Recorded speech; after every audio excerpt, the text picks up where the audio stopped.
사울의 집과 다윗의 집 사이에 전쟁이 오래매 다윗은 점점 강하여 가고 사울의 집은 점점 약하여 가니라. 다윗이 헤브론에서 아들들을 낳았으되 맏아들은 암논이라. 이스라엘 여인 아히노암의 소생이요 둘째는 길랍이라. 갈멜 사람 나발의 아내였던 아비가일의 소생이요 셋째는 압살롬이라. 그술 왕 달메의 딸 마아가의 아들이요 넷째는 아도니아라. 하깃의 아들이요 다섯째는 스바다라. 아비달의 아들이요 여섯째는 이드르암이라. 다윗의 아내 에글라의 소생이니 이들은 다윗이 헤브론에서 낳은 자들이더라. 사울의 집과 다윗의 집 사이에 전쟁했는 동안에 아브넬이 사울의 집에서 점점 권세를 잡으니라. 사울에게 첩이 있었으니 이름은 리스바요 아야의 딸이더라. 이스보셋이 아브넬에게 이르되 내가 어찌하여 네 아버지의 첩과 통관하였느냐 하니 아브넬이 이스보셋의 말을 매우 분하게 여겨 이르되 내가 유다의 계머리냐 내가 오늘 당신의 아버지 사울의 집과 그의 형제와 그의 친구에게 은혜를 베풀어 당신을 다윗의 손에 내주지 아니하였거늘 당신이 오늘 이 여인에게 관한 허물을 내게 돌리는도다. 여호와께서 다윗에게 맹세하신 대로 내가 이루게 하지 아니하면 하나님이 아브넬에게 벌 위에 벌을 내리심이 마땅하니라.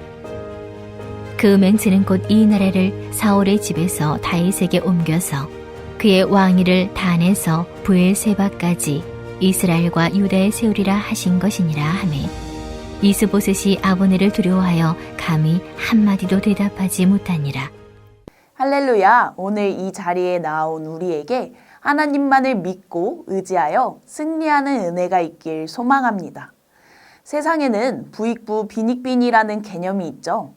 가진 게 많은 사람은 점점 더 갖게 되는 게 많아지고 가진 게 없는 사람은 점점 더 잃는 게 많아진다는 뜻입니다. 그런데 부익부 빈익빈은 이 세상에서만 말할 수 있는 게 아닙니다. 하나님이 다스리는 나라에도 영적인 부익부 빈익빈이 있기 때문입니다.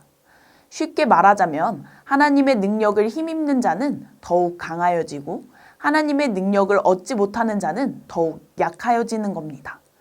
오늘 본문은 이 영적 부익부 빈익빈 현상을 잘 보여줍니다. 함께 오늘 말씀을 통해 그 현상을 바라보고 오늘 말씀이 오늘의 나의 삶에 어떠한 메시지를 주고 있는지 깨닫기를 원합니다. 사울의 집인 이스라엘과 다윗의 집인 유다의 전쟁은 오래도록 진행되었습니다. 그 기간은 아마 다윗이 유다 족속의 왕으로 있던 7년 6개월이라는 시간이었을 겁니다. 1절은 다윗이 점점 강하여 가고 사울의 집은 점점 약하여 갔다 말하고 있습니다. 여기에서 눈여겨볼 것은 다윗은 단수로 표현된 반면 이스라엘을 사울의 집이라 복수로 표현되었다는 것입니다. 저자는 이러한 표현을 통해 다윗 개인이 사울의 집보다 더 강해졌다는 것을 강조합니다. 이러한 흐름 가운데 다윗이 헤브론에서 낳은 아들들의 이름이 나옵니다. 다윗이 헤브론으로 가서 유다의 왕이 된 후에 낳은 6 아들들을 말한 겁니다. 사울의 나라와 달리 다윗은 이웃 나라들과 혼인으로 동맹을 맺어 점점 더 강성해지고 유복해집니다. 이러한 소개가 다윗이 강해졌다는 1절 뒤에 나왔다는 건 다윗의 세력이 강해졌다는 것을 고대의 방식으로 표현한 것입니다. 하나님은 전쟁이 지속되고 어수선한 상황 가운데에도 하나님의 마음에 맞는 사람을 더 강하게 하셨습니다. 우리는 이를 기억하며 상황과 형편을 바라보며 기복주의 신앙을 갖는 것이 아니라 하나님의 마음에 맞는 삶을 살고 있는지를 돌아보며 승리를 주시는 하나님을 믿고 의지하며 살아가야 합니다. 6절에 가서 장면이 사울의 집으로 넘어갑니다. 긴 전쟁이 있는 동안 사울의 군사령관이었던 아브넬은 사울의 집에서 점점 권세를 잡습니다. 사울의 집에서 사울의 아들이자 현재 왕인 이스보셋이 아니라 아브넬이 강해졌다는 것은 사울 집안이 쇠해져감을 극대화해서 보여준 겁니다. 참고로 아브넬은 전 2장에서 이스보셋을 왕으로 삼으며 사실 무너진 사울 왕조를 이어가게 했습니다. 군사권을 쥐고 있던 아브넬의 권력은 날이 갈수록 더 강해질 수밖에 없었고 이스보셋은 허울뿐인 왕이 되어갔습니다. 그러던 어느 날 이스보셋이 아브넬을 질책합니다.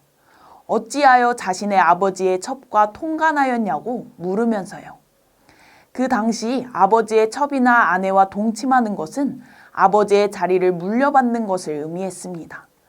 이스보셋은 아브넬이 자신의 아버지의 첩과 통간한 것만을 가지고 질책한 것이 아니라 아브넬이 자신을 실제적인 권력자로 내세우려 했음을 질책한 겁니다. 그러자 아브넬은 매우 분하게 여기며 적반하장으로 답합니다.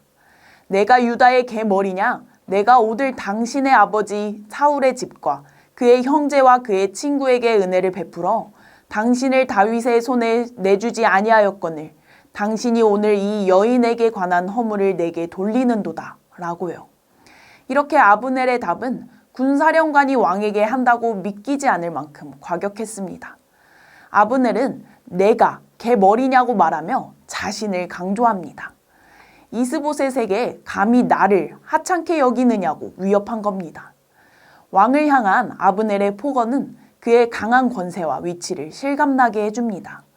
또 아브넬은 자신이 이스보셋에게 베푼 은혜를 언급하며 이런 것 가지고 나를 이렇게 대하느냐라는 식으로 말합니다.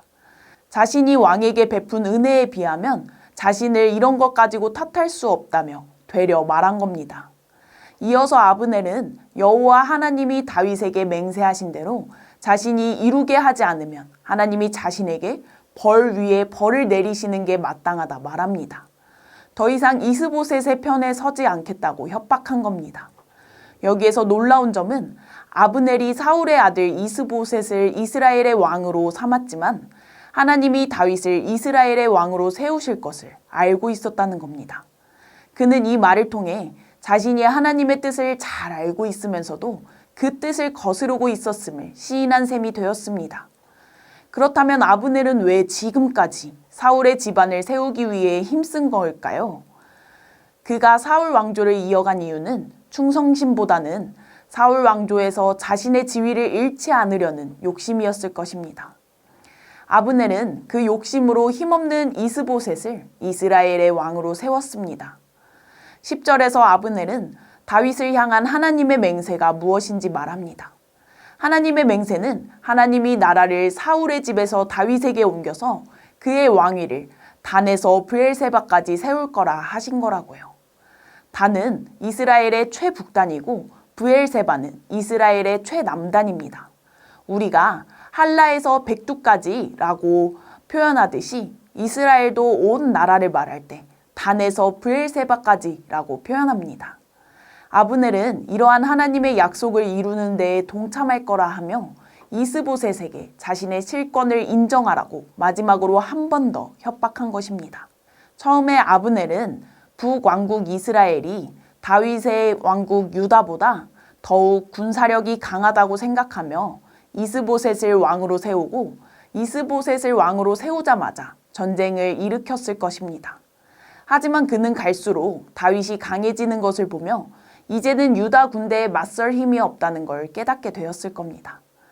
그래서 그는 유다 왕국에 항복하는 게 자신에게 유리하겠다 판단하고 이스보셋을 버리는 길을 택했을 겁니다. 이러한 이유로 아브넬은 사울의 첩을 범하여 일부러 이스보셋과의 갈등을 일으켰고 이후 이스보셋을 배신하여 다윗에게 언약을 맺자고 합니다. 아브넬은 이스보셋을 위하는 척했지만 모든 일이 결국 자신의 안위를 위해 한 것입니다. 아브넬의 폭언을 들은 이스보셋은 그를 두려워하여 감히 한마디도 답하지 못했습니다. 자신의 신하를 두려워하고 답하지 못하는 왕이라니 참으로 무력하고 씁쓸한 왕이라는 생각이 듭니다. 오늘 말씀에서 저자는 다윗 왕조가 강성해진 증거로 다윗이 낳은 아들들의 명단을 밝힌 반면에 사울 왕조가 쇠퇴하는 증거로 아브넬의 배신을 보여줍니다. 유다 족속만을 다스렸던 다윗의 왕조가 더 강해진 이유는 하나님이 다윗을 도우셨기 때문입니다. 또 하나님께서 아브넬이 이스보셋을 배신함을 통해 오래전 다윗에게 하신 약속을 이뤄가셨기 때문입니다. 사실 다윗도 완벽한 사람은 아니었죠. 그는 많은 아내들을 얻어 권력을 쌓았고 그 뒤로도 입에 담을 수조차 없는 끔찍한 죄들을 지었기 때문입니다. 하지만 하나님은 그런 다윗을 통해 하나님의 나라를 이루어 가셨습니다. 모든 것이 사람이 잘나고 못나서가 아닌 하나님의 선택하심과 일하심 속에 있기 때문입니다. 흠 있는 다윗이었지만 그의 마음의 중심엔 다행히도 하나님이 계셨습니다. 다윗은 하나님을 경외하고 작은 일에도 하나님의 뜻을 물으며 유다 족속을 이끌어갔습니다. 그에 반해 이스보셋과 아브넬이 이끄는 이스라엘은 하나님이 선택하신 백성의 모습을 찾아볼 수가 없습니다. 결국 영적 부익부 빈익빈은 하나님의 뜻을 따르는가, 사람의 욕심을 따르는가에서 비롯되는 겁니다. 그렇다면 우리는 어떠한 모습입니까? 우리는 하나님을 믿고 하나님의 뜻을 따를 때도 있지만 어느 순간 나의 경험과 지식을 믿고 살아갈 때가 있습니다. 그러나 자신의 경험과 지식을 믿는 사람은 결코 자기 수준을 넘을 수 없다는 것을 기억하시기 바랍니다. 반대로 겸손하게 자신을 내려놓고 능력의 하나님을 믿고 그분의 뜻을 따라 사는 사람이 하나님의 능력으로 힘있게 되는 것도 기억하시기 바랍니다. 우리가 상황에 흔들리지 않고 상황보다 크신 하나님을 바라볼 때 하나님께서 우리를 점점 더 강하게 하실 것입니다. 영적 부익부 빈익빈의 원리는 개인에게만 해당되는 것이 아닙니다. 이 원리는 하나님이 지으신 나와 가족, 교회와 온 열방에 적용됩니다. 그렇기 때문에 나라든 사람이든 하나님이 인정하시는 길을 갈 때 점점 더 강해집니다. 우리가 영적 부익부 빈익빈의 원리를 기억하며 하나님의 편에 서 있을 때 하나님께서 우리의 가정과 교회와 일터를 지켜주시고 점점 더 강하게 하실 것입니다. 오늘 우리에게 허락하신 이 말씀을 기억하며 사람의 욕심이 아닌 하나님의 뜻을 따라 살아가 하나님의 능력으로 힘입어 점점 더 강하여 가는 우리 모두가 되길 간절히 소망합니다. 함께 기도하겠습니다. 첫째로 하나님의 뜻을 따르는 사람은 하나님의 능력으로 더 강해지고 사람의 욕심을 따르는 사람은 더 약해지는 영적 부익부 빈익빈의 원리를 기억하면서 능력의 하나님을 믿고 하나님의 말씀을 따르는 사람이 되도록 기도하겠습니다. 두 번째로는 하나님께서 다음 주에 있을 선교 부흥회에 함께 하시고 인도해 주셔서 온 성도가 하나님 안에서 만족함을 누리고 하나님 중심으로 살아갈 수 있게 해달라고 이 시간 간절히 기도하겠습니다.